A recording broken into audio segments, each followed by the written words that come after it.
Hey guys, Adam with Behm Muscle Joint Clinic.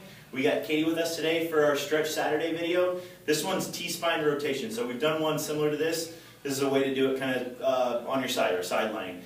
We go by the joint by joint approach. So basically what that means is if you think of your body like one big stack of joints, we want mobility in certain areas of the spine and stability in the others. So mobility specifically through the thoracic spine or T-spine.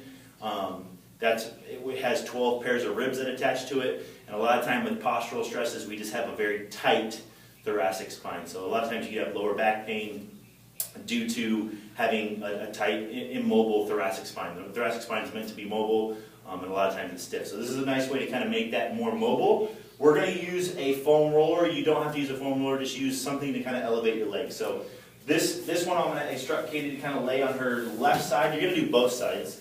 And then she's just going to prop her leg up at 90 degrees on a foam roller. So we want something that's going to make her leg parallel to the ground. So something that just avoids her rolling. So if I took this out of there, her leg would just roll forward. We don't want that. We want nice, stable lower back. So that kind of takes her lower back or lumbar spine out of it. And then she's going to keep her bottom arm straight, and then just go ahead and keep the knee on the pillow or foam roller or whatever, and she's going to rotate all the way over. So she should feel kind of a pull through her mid-back. This is working on rotation through the thoracic spine.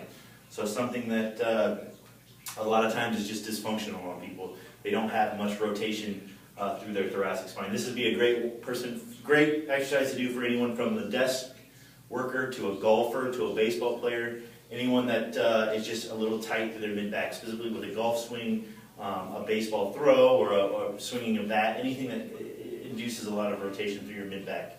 And then she's just going to work on doing 10 of those, and then I would just have her flip over, and she would do the complete opposite. So the key with this one is to keep the knee down on whatever it is, foam roller or pillow, and then making sure that you're essentially trying to get your opposite shoulder, the moving shoulder, to be flat against the table. It might take you a little bit when you do it. It's not something that's going to happen overnight, but just stick with it and try to work on trying to get your back flat with your knee still on the foam roller or pillow.